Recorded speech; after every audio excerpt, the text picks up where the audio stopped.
What is happening, people? Liverpool Prophet back again with another video. More Liverpool related stuff to talk about as usual.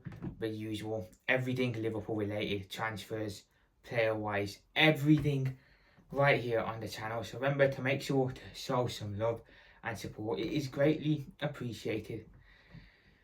Oh, there's some interesting stuff today. I mean, we're still waiting on a Kirk's reveal. I was sure it was going to happen yesterday. It hasn't happened, but that is only a matter of time, I feel. Kirk's will be revealed as a Liverpool player soon enough. Very, very soon, in my opinion.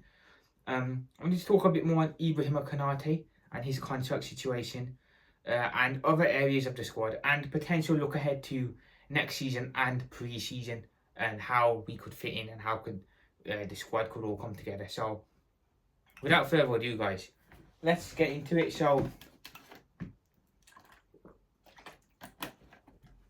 I wanted to start with Ibrahim Konate. Now, it looks like Konate is not going to be signing a Liverpool extension. Now, this leaves us with a couple of options, in my opinion. Now, the first option is we play him regardless, contract situation or not.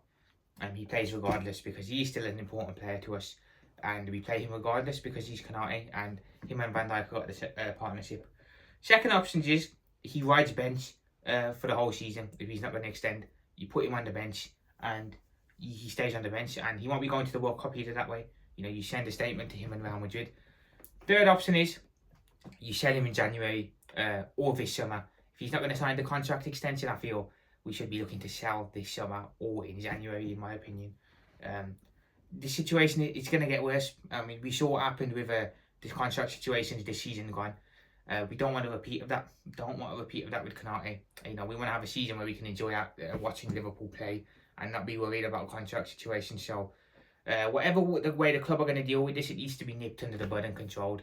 All of this could be avoided if Konate just, agreed on the contract with the club. But Lord and behold, he's been awkward and we're in a situation where we don't know what's going to happen with him. So it's an interesting one. We'll see what the club do with that. And whatever they do, it needs to be the right decision, however they deal with this.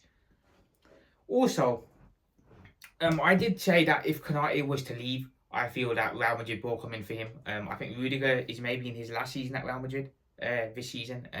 So they're going to be looking for a Rudiger replacement. And it looks like they are eyeing up Konate as that Rudiger replacement now. I haven't really seen too much links of Konate going to Real Madrid. I've seen that they're eyeing him up. I haven't seen him. It doesn't look like he's fixed on a move to Real Madrid, so to say. Unlike the last player that left for Real Madrid. I'm not going to say his name, but it doesn't look like Konate sat there saying, Real Madrid, here, Real Madrid, come get me. It's not like that. I don't know. It's not like that at all. I'm seeing PSG interest as well. Now, I think PSG would be a better move for Konate. French, going to the French league. He is French, of course. And I would much rather sell him to PSG than Real Madrid because, what Real Madrid have done this season, I can't forgive it. And, we don't want to really be giving them any more players. So I'd much rather Konate move to PSG, in my opinion. I hope we make the right decision on it, whatever the decision is going to be. But if it is out of PSG and Real Madrid, for me, sell Konate to PSG and do not sell him to Real Madrid. That is how I look at it. Obviously, if it's only Real Madrid interested, then Konate is making clear he wants to leave. There's not much we can do. We are going to have to sell him, but this is a situation. I don't want this situation to drag on. I really do not want this situation to be dragging on. So we need to sort it out, really. It needs to be nipped under the bud and controlled. Like I said, either we sell him in January or we sell him this summer if he doesn't want to extend and he makes it clear he wants to leave. Whatever happens, it's going to be interesting. But on the upside, this now means that if Mark Guehi is to sign for Liverpool, he can be guaranteed a starter because, like I've said, if Konate is going to be the way he's being with the contract situation, he's riding bench, in my opinion.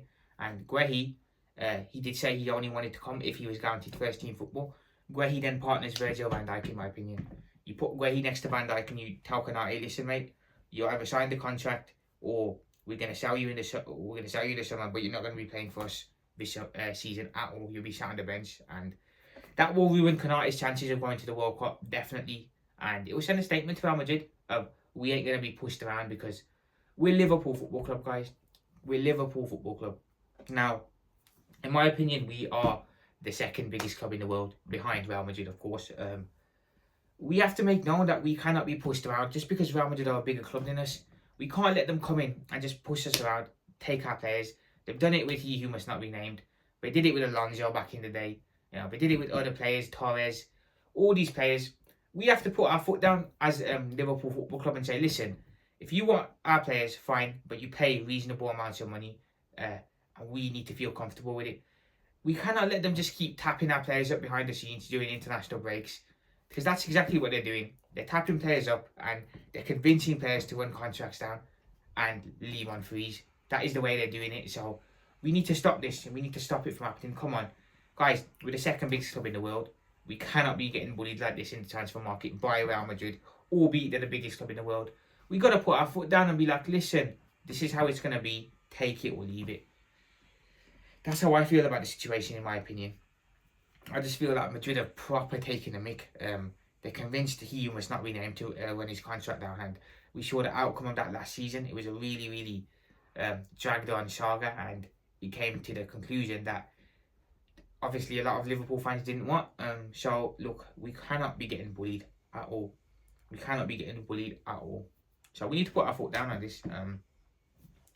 As for, I wanted to touch on now potentially early predictions for the title race. Look, it's way too early. City are going to do more business. We're going to do more business. Arsenal are going to be doing business. So it's way too early, but it's all setting up for me to be another City and Liverpool title race. Now, the way both of us are moving, I think we both had the best transfer windows at the moment currently. We brought in Wirtz, Frimpong and Kirkes. They brought in Rangers and Turkey. So I think we have definitely both had the best transfer window so far from England. So it looks like it's a City-Liverpool title race, but I don't want to discount Arsenal just yet. I'm not going to sit here and discount Arsenal because it's still very early in the window. And like I said, if they get a striker in, Gyökeres, Sesko, I think you have to take them a bit more seriously. Do I think they're on our level and Manchester City's level? No, I don't. But I feel they have to be taken seriously if they get that striker in. I do feel like that. I'm not one of these people that's just going to sit here and say, oh, Arsenal this, Arsenal that, they're crap, this, that. I do respect Arsenal, and I do respect Arteta for the job he has done at Arsenal, and I do feel if they get a proper striker in, there's no reason why they can't make it a three-horse race and be competitive. So I wouldn't be writing Arsenal off just yet. I definitely wouldn't be writing them off just yet. Of course, I still feel that it is going to be City and Liverpool, but look, I don't think you can discount them. I know they've had a bad season this year, but look, I would trust Arsenal to bounce back and have a better season than they did last year. Like I said, trophy-wise, what am I expecting? I think I said this yesterday.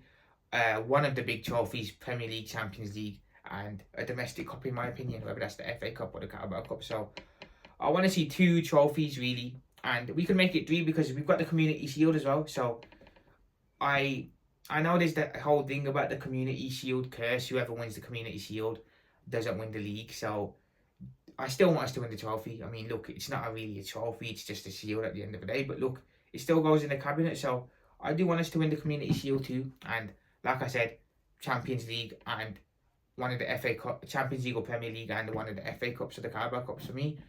So I think that would be a successful season in my eyes personally. 2 trophies and us to be competitive in the other 2 trophies as well. My preference, like I've said, is to win the league again. If we can win both, great, happy days. But my preference, I want us to win the Premier League again, to go back to back. Like I said, we made the mistake last time we won the league, and we didn't strengthen the season after, and we fell apart because we had a lot of injuries at centre back, and we couldn't cope. And City came, had that good run, won the league. We've learnt from that this season. We've won the league and we've actually strengthened. So we're in a moment of strength now, I feel. But I don't want history to repeat itself again. And luckily, it's not going to repeat itself because we've actually gone and strengthened this time around rather than, left the squad as how it is and all that. And, be falling apart. So I'm more confident of us retaining the league because I look at Manchester City and I still feel and I still see weaknesses there that can be exploited next season. So obviously they could adjust them, but I still look at them and feel, yeah, there's weaknesses there.